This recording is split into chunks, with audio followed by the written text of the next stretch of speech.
So the talks are about a very specific topic,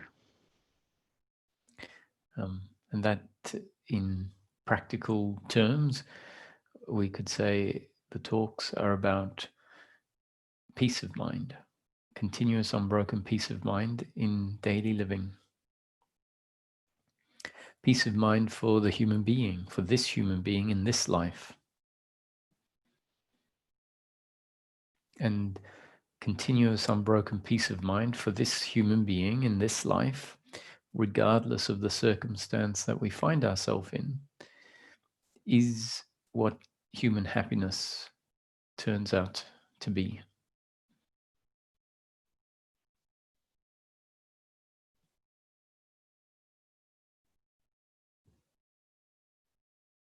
Peace of mind is the absence of a certain content of our experience. Now, when I say content, I don't mean the content of circumstance. I don't mean the pleasure or pain of the circumstance and how the circumstance relates to the body, mind, organism and its preferences. So that content, meaning sounds and sights and sense of the smells and other physical sensations, that's all content which we can call part of the flow of life, part of the circumstance. And peace of mind isn't about the circumstance becoming pleasure, pleasure, pleasure, instead of a mix of pleasure and pain. Peace of mind is the absence of a certain content, we could say, of life, but it is the content which we can call the psychological addition to what's happening in the circumstance.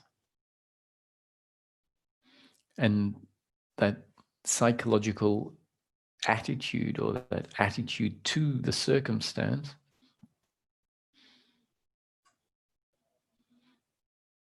is an additional layer of content to the circumstance itself, and it has included in it an uncomfortableness, not a physical uncomfortableness, but an uncomfortableness with oneself.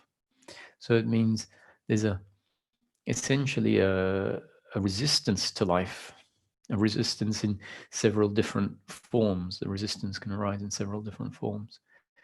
It's a resistance to the circumstance. It's just a feeling of uncomfortableness with oneself, not wanting to be here, wanting to hide away, not just not wanting to be, not feeling comfortable in life. And the happiness that is available for the human being on a continuous basis is the falling away of that. The absence of this uncomfortableness with oneself, uncomfortableness with the other, uncomfortableness with life.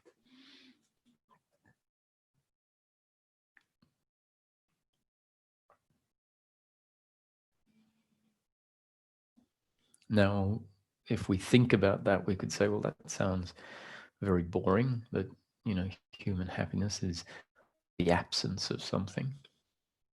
Because when we conceptualize, the absence of something, it doesn't seem very impressive. We want to receive things. That's what we have become convinced our happiness is, because essentially we have become identified with circumstance, identified with pleasure or pain, meaning we feel defined on a level of who we are by pleasure and pain. And so the deeply ingrained assumption is that my happiness is more pleasure and less pain.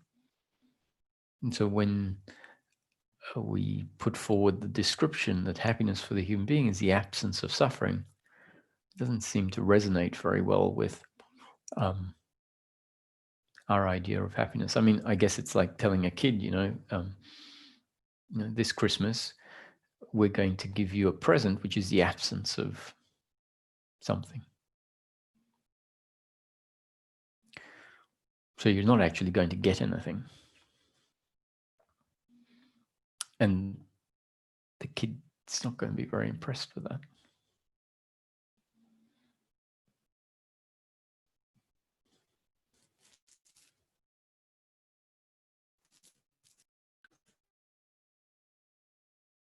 Unless we start really appreciating what it is that is being referred to, what it is that is spoken of as the absence.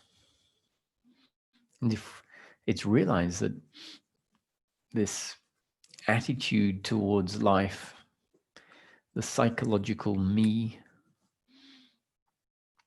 is really uncomfortable, adds this layer of uncomfortableness, then maybe we can, and especially if we can start feeling the presence of the uncomfortableness, which has been described as our attitude to the circumstance, and maybe we can start to see um, that feeling as being an attitude to circumstance. And then maybe we even have glimpses of when that's not there.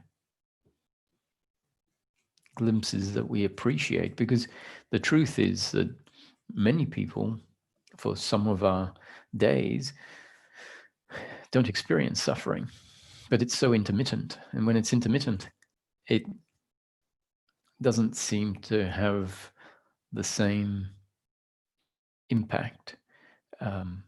Or if we haven't focused on it, if we haven't been told that really this absence of the uncomfortableness, even if it's intermittent, is a relief. It's a great gift, really. It's a shedding of the burden of the guilt and the blame and the pride, the worry and the expectation.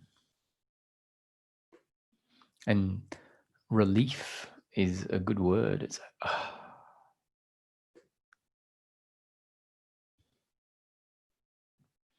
And so if our attention starts coming to the contrast, coming to see the contrast between the presence of uncomfortableness, the presence of unhappiness, the presence of suffering, and the absence of it.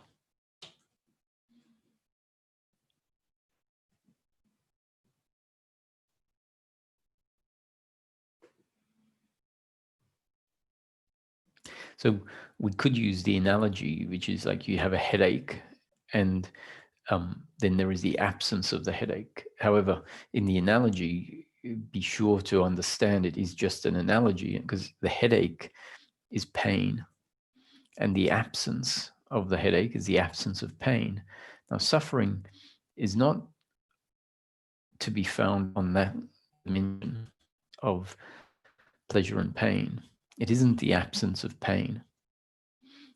The absence of suffering is the absence of an uncomfortableness with oneself.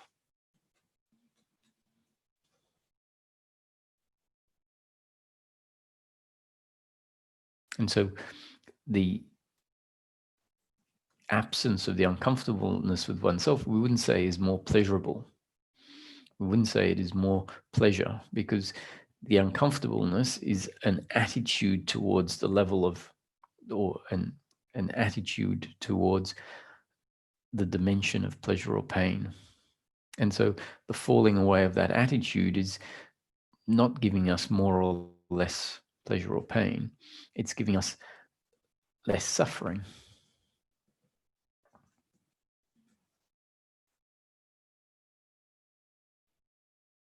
And so as we look at what this suffering is, in practical terms, we'll see that the suffering is a resistance to life. It shouldn't be like this, or I need something more. Why did this happen? Why is life turning out this way? And when we start to realize that the falling away of that makes life go from problematic to non-problematic. Because life is attitudinally problematic when that narrative, the different forms of suffering, is there. And when that falls away, it's not problematic. Still, the gutters might be leaking, or you might have a stomach ache, or the electricity has gone out and the fridge isn't working, or your appliances aren't working, so you can't make food, you can't turn on the heater. So the flow of life will still be there. It won't necessarily be idealistic, but there's no problem.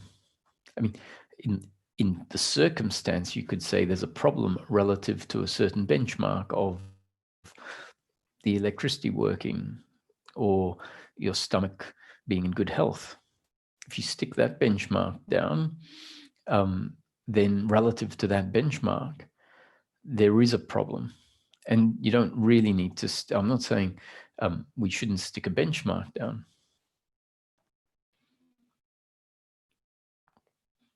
The problem of suffering doesn't come in when we put a benchmark down so that something could be good or bad relative to the benchmark.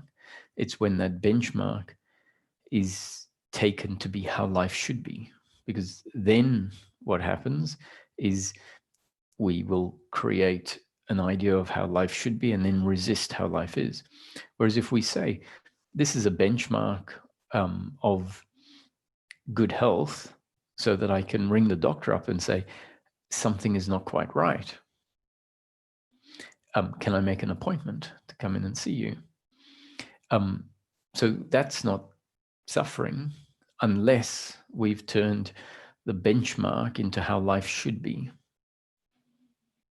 And then if we've done that, attitudinally, we will be in resistance to life. So we can, if our thinking changes, have a benchmark that says, well, optimal health doesn't include a pain in the stomach.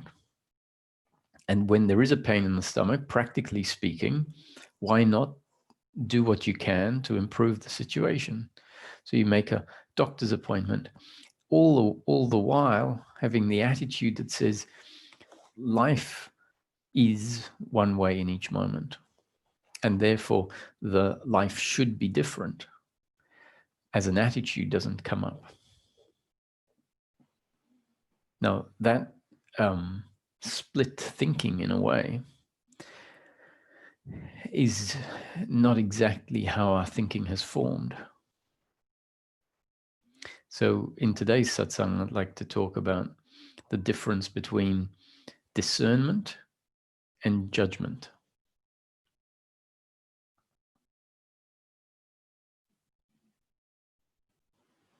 And the word judgment in this particular context is being used in such a way that it means where something is deemed to be fundamentally non-acceptable. Fundamentally non-acceptable means we just simply can't understand how it is part of life and therefore are resisting it attitudinally. Discernment, on the other hand, is being used to describe a assessment of something relative to a benchmark, relative to a particular benchmark. So an example of a discernment can be that car is driving too fast. And that statement, if it is just a discernment and not a judgment, even the driver of the car is being irresponsible because he's driving too fast. That can be a discernment.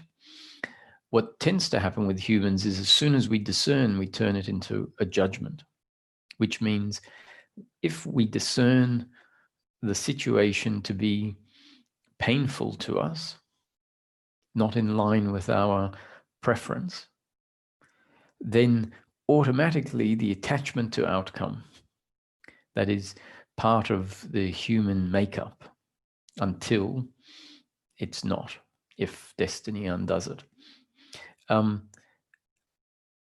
So for as long as that attachment to outcome is part of the human makeup, and attachment to outcome really means my idea of myself, deeply, deeply ingrained, a psychological identity, which really is part of your neurological network. if we're going to explain it from the causal biological point of view. So this psychological me knows itself as something defined by outcomes, something that it believes will be complete when life is pleasure, pleasure, pleasure. And so I hope you can appreciate when I say that that psychological me, this deeply ingrained set of beliefs, this deeply ingrained attitude of personal doership, it's not just a fleeting thought that someone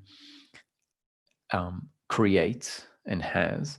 And it can sound like that if we say the attitude of personal doership, the belief of personal doership, because, when we think about our beliefs, we say, oh, well, I hold a belief and I can drop that belief whenever I want, but I choose to hold on to it. The fact is that our beliefs are wired into our structure, and the deeply, deeply held beliefs are hardwired in the structure. So they're not really something that you are consciously believing and aware that you're consciously believing, and therefore you can drop it, but you choose to hold on to it because you think it's right. This is something much more structural. The deeply ingrained belief of attachment to outcome, which really means my system includes an idea of myself as being something that will only be complete, can only be happy when life looks a certain way, and that certain way is in line with our preferences,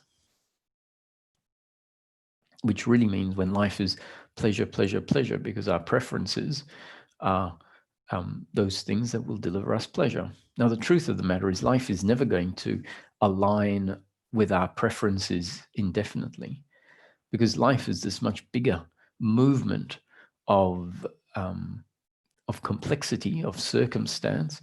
And in that circumstance, it's bound to be a mix of things that we have a preference for and things we don't have a preference for. So this idea that my happiness is to be found when in life looking a certain way, that is in line with my expectations indefinitely. When we think about it, we really should see how unreasonable it is to live life that way. And if we recognize that and we say, yes, really, why am I going around wanting life, expecting life to turn out my way when life is this big movement, let's say, started by the Big Bang, so this big impulse of energy, and it's sort of avalanching throughout time, and that's life. So it's a thing that it's much bigger than me, and so it's not going to conform to my expectation. So recognizing that going around with an expectation of how life should unfold can hit us as, well, that's really unreasonable. It's there because it's hardwired into us. And recognizing that it's unreasonable could be the beginning of the changing of the hardwiring. So anyway, going back to this difference between discerning and judgment, I was suggesting that if we have this deeply ingrained attachment to outcome in us, as soon as we discern, assess the situation, observe the situation, and conclude that it is not in line with our preference, our attachment to outcome resists it. And our attachment to outcome that resists it is what we can call our attitude to the circumstance. And that resistance is a psychological resistance as opposed to a biological resistance in the moment. That attitudinal resistance feels uncomfortable, makes us feel like I shouldn't be in this world, that there's a mismatch between me and the world as it is presenting in this moment. And so that essentially says, I don't want to be here. That's an uncomfortableness with oneself and an uncomfortableness with life, which means we're not in harmony with life. We're not one with life. We're not in flow with life, it means we have separated. Attitudinally, we have separated from life and said, I am not comfortable, not one, not in flow, not in harmony, not at peace with life. So that's one of the forms of separation that can fall away. It falls away when the resistance to life, the psychological resistance to life, falls away. And what then happens is the circumstance is a certain way. Let's say someone is driving too fast. And what do I mean by too fast? Because from one perspective, it just is, so no question of too fast. But once our judging dynamic has loosened up, we can start saying things like, they're driving too fast, and still keep the perspective that that is what is. Our judging dynamic is in place. As soon as we say they're driving too fast, the judgment comes in and the what is view of life falls away. And so this is why at certain phases of the spiritual seeking process, which is really just a process of moving from an experience of life that includes an uncomfortableness with oneself and life to the end of that uncomfortableness. At certain phases in the process, we're actually encouraged to not label anything. We're told that there is no such thing as good or bad, fast or slow, too fast or too slow. Life exists prior to any such labeling. And you can see that if we start to practice that, which really means if that new conditioning comes in and then we find that it changes our up-to-date conditioning, and if assessment, a labeling of something as too fast or too slow happens, a thought might arise, oh, that's just be with what is. That thought can cut off the assessing, the judging, the labeling. And when I said the judging, assessing and labeling is not necessarily judging. However, if there is a certain dynamic in place, it turns into judging. And so if that attachment to outcome is in place, it turn into a judgment. So the spiritual teachings at certain phases of the seeking process will say, there is no such thing as too fast or too slow. There is no such thing as pleasure or pain. There is no such thing as good or evil.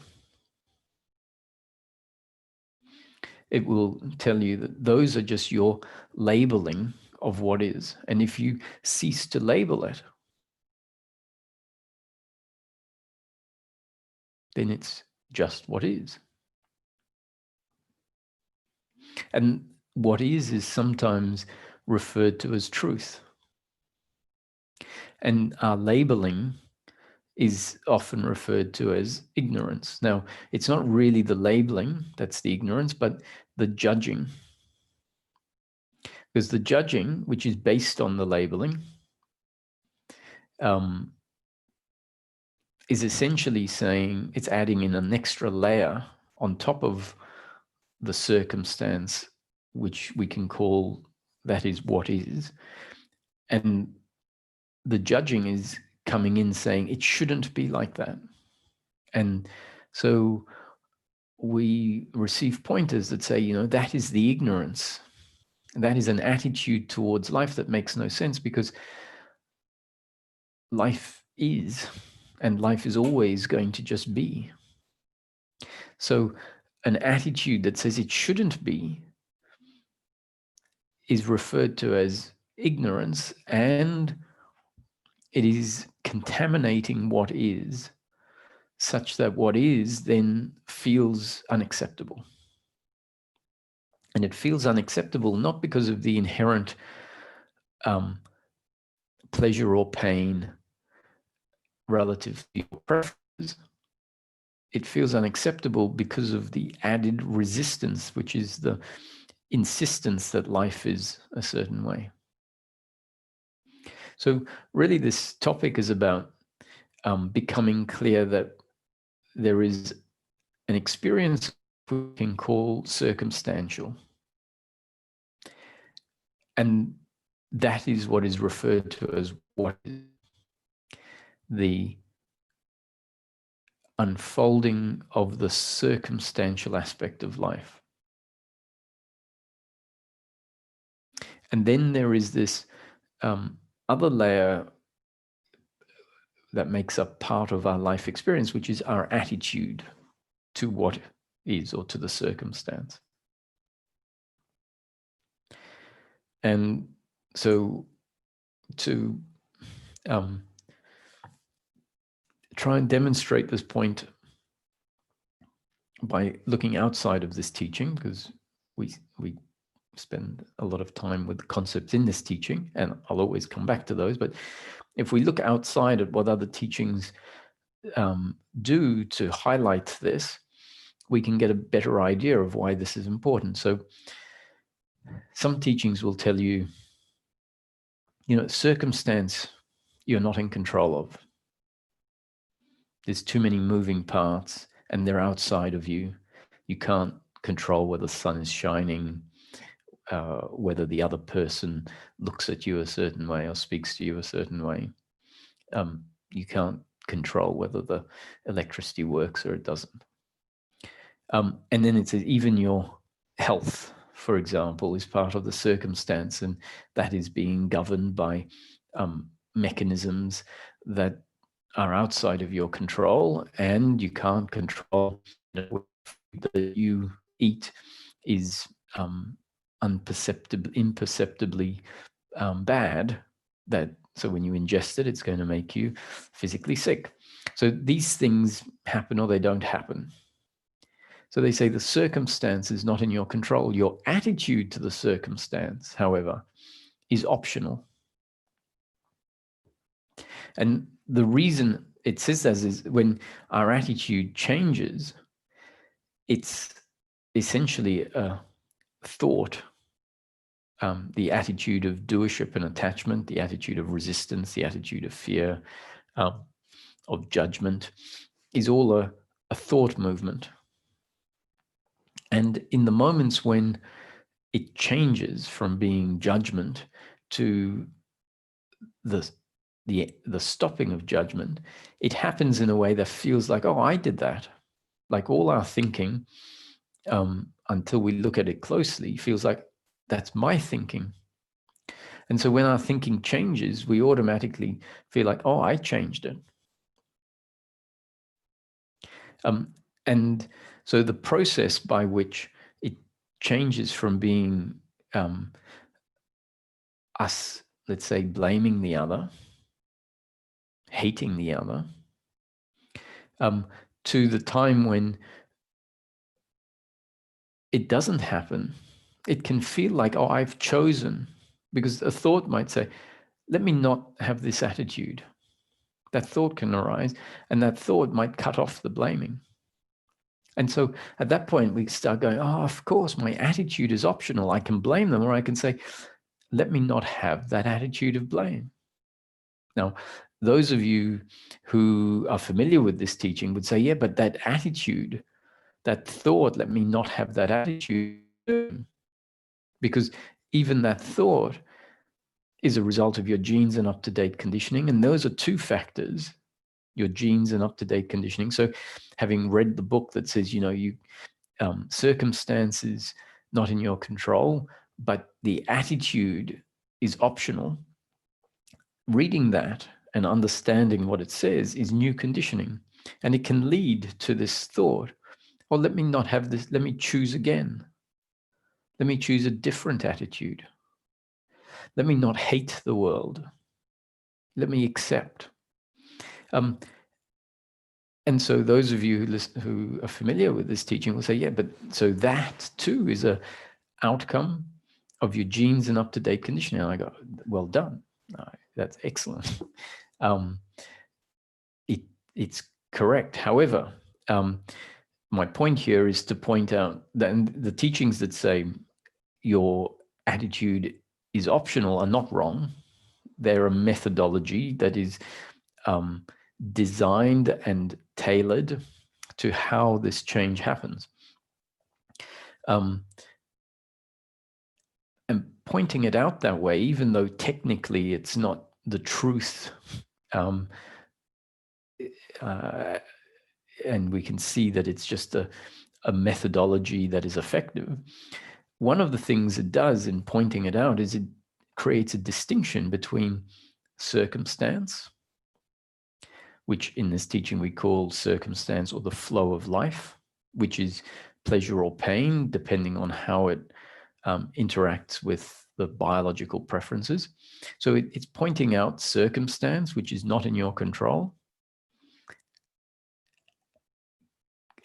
and creating a distinction between the circumstance and your attitude to the circumstance. And that has to be one of the, top 10. If we had the top 10, it would be one of the recognitions that is primary if a change from suffering to peace of mind is going to happen.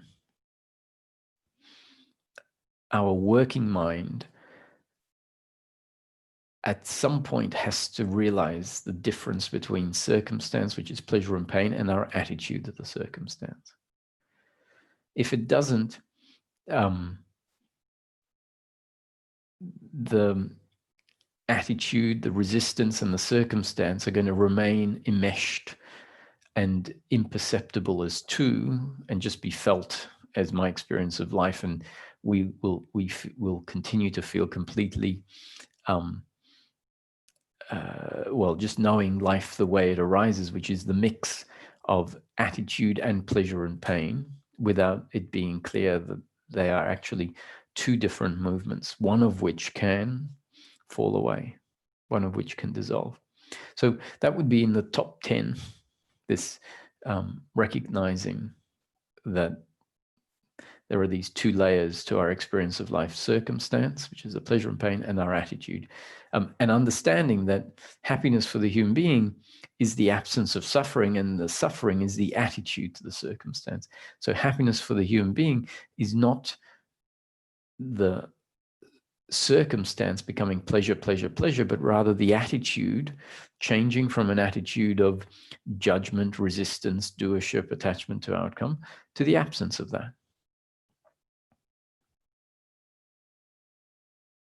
When we hear about stillness and silence, it's referring to the absence of the attitude of doership.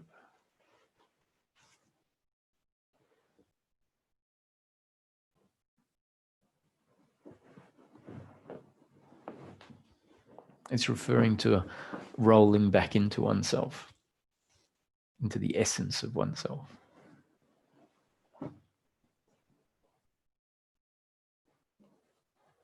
And there's a spaciousness that was previously filled with a contracted, dense resistance, which is really an uncomfortableness with oneself towards life. But ultimately, it's an uncomfortableness with oneself.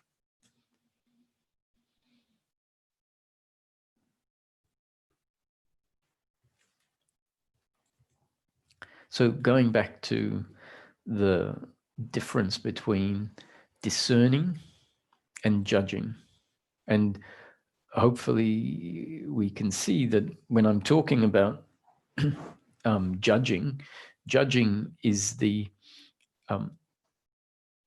assessing of the circumstance, which in large part includes our thinking about the circumstance or seeing it and cognizing it. and then the attachment to outcome jumping in, simultaneously jumping in and feeling uncomfortable. And so that has to happen if attachment to outcome is in place, which means our sense of self feeling attacked by pain in the flow of life, which is really a false idea of who we are, a false knowing ourselves. It exists when we know ourselves primarily on the physical level.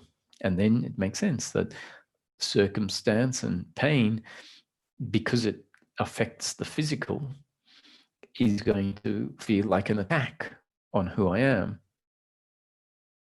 And it is an attack on who I am because this psychological me exists.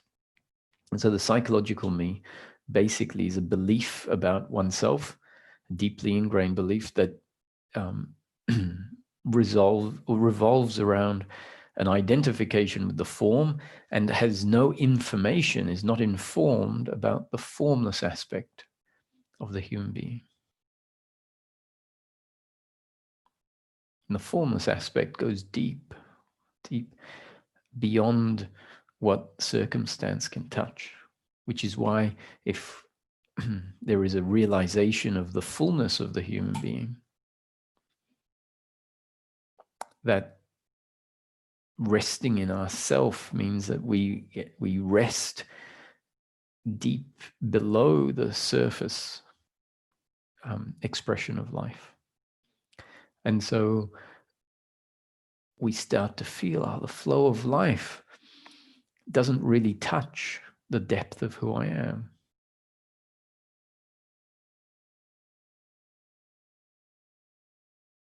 And that's where our peace of mind comes from. That's why it's continuous, unbroken peace of mind, regardless of the circumstance you find yourself in.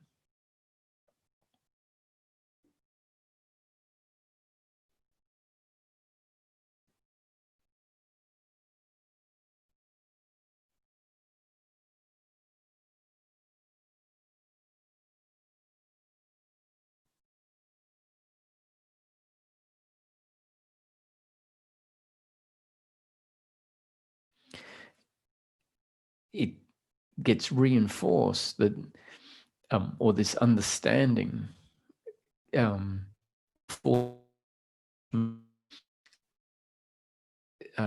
accelerates as we realize, something goes wrong.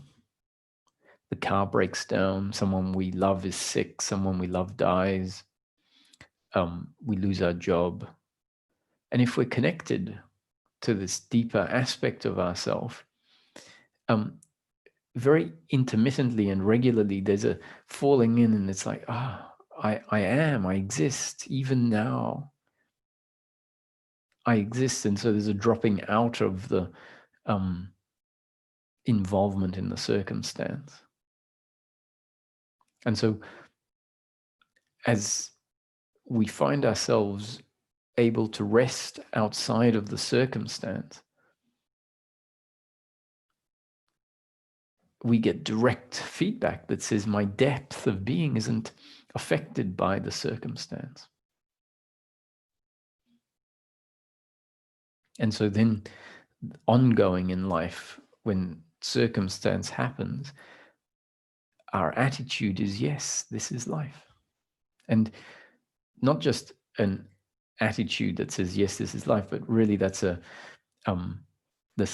I'm putting words on something which is just a resting in the depth of ourselves and not being in resistance to life. And remember, I'm always talking about the attitudinal resistance. The biological resistance to life is warranted. In a circumstance, if there is something you can do to make the situation better, make it better. If anger arises because of something that has happened in the circumstance, it might make sense. Logically, anger has arisen as opposed to laughing. So those are just two different biological reactions. Now, what happens is we tend not to have an issue with the notion of laughing, because laughing doesn't seem to be a resistance to life.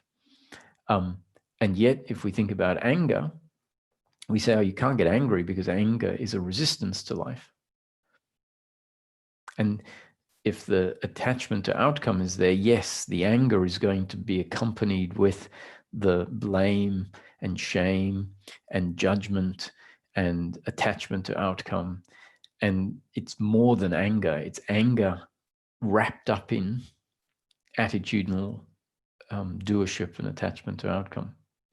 However, if we can consider that there can be anger, which is a biological arising in the moment, which is just a biological reaction to the circumstance, just like we might laugh when we watch a funniest home video show.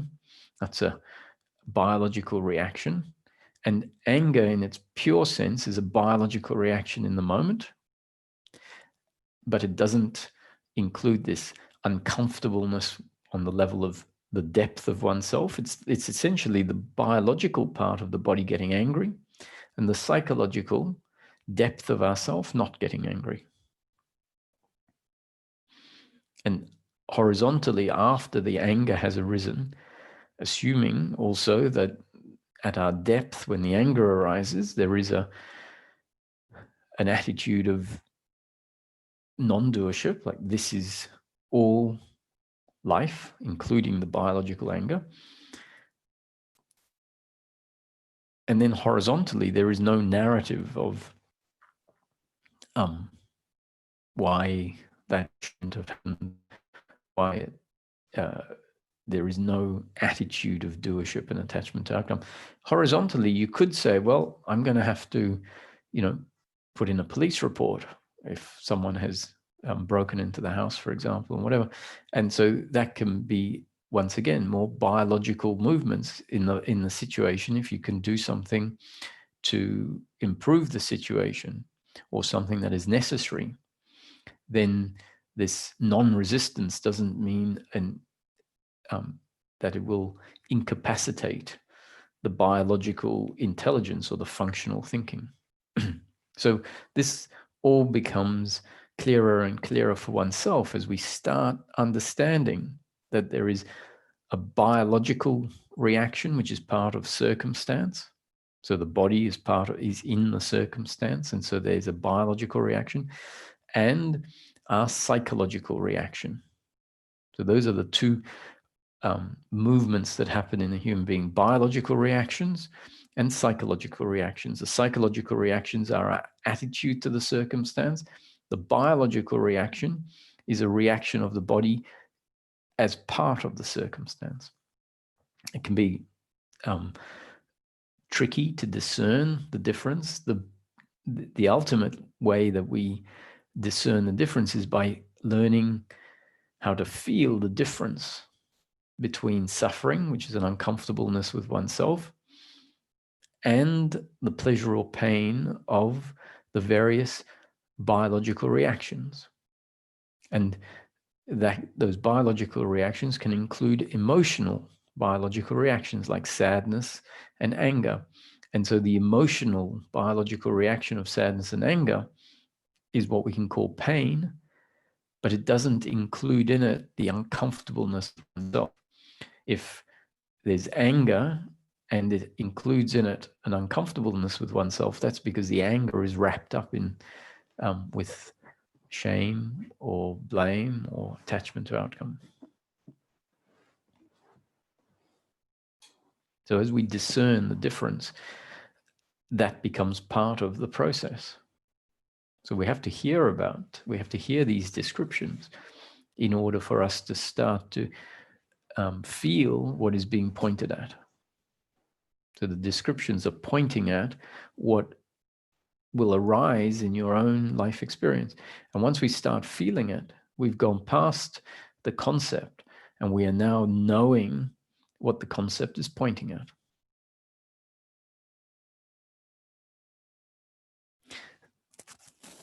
So if the attachment to outcome is in place, as soon as we think that something, as soon as we label something as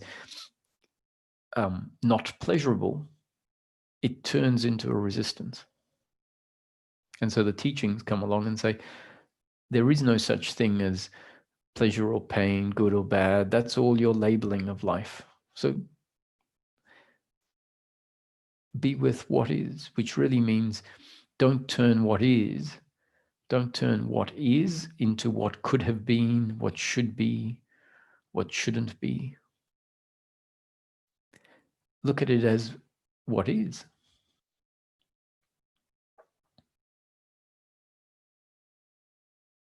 Which means no labeling. It means no labeling when attachment to outcome is, because as soon as we label it, bang, the attachment to outcome jumps in.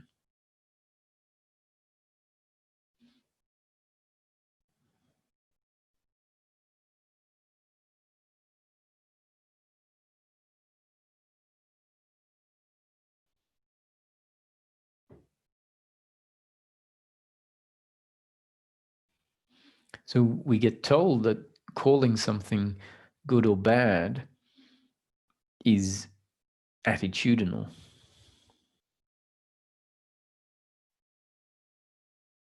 And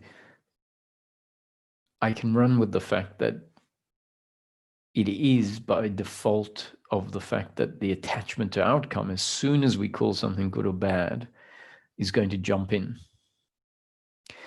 The truth is that calling something good or bad, knowing that we're calling it good or bad relative to a certain benchmark, and we understand that it may not be, or it isn't, if it's happening, God's will or life's will for that benchmark to be how life unfolds.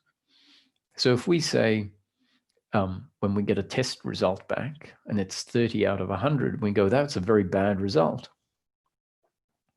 We know that we're talking about that relative to, let's say, a result of 80 or more out of 100, which might be our preference. We might have thought we had done very well. And so when we get it, we go, oh, this is a very bad result. It is a bad result relative to a pass mark of 50 and relative to what we thought we might get of 80. Now, that can be a discernment if the person's makeup is doesn't include attachment to outcome. As soon as we say that's a very bad mark, or the teacher says it's a very bad mark, but let's say just to keep it simple, because so we won't bring in someone else's assessment. We'll just say, oh, we'll look at our test results and we go, that's a very bad mark.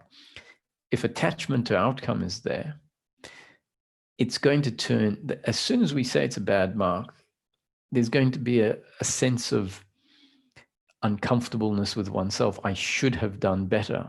I, as the doer, because I failed, I'm not worthy. Or blaming the teacher for not being a good teacher, or blaming the test for being too difficult. That's what happens if the attachment to outcome's there. So the teachings will say, don't label anything. So we get the mark back, and as soon as the narrative comes in and says, that's a very bad mark, and we start feeling bad, the teaching, we remember the teaching says, don't label anything. It just is what is. And so now you're just sort of like, oh, well, it is what it is.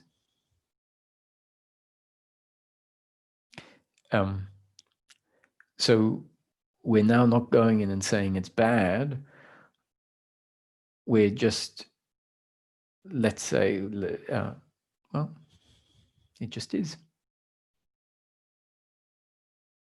And so you can see how that actually is, in a way, an acceptance of what is. It's bringing about a recognition that life is not meant to be how you want it or how you would like it, but it is going to be how it is. And so if we find ourselves doing that,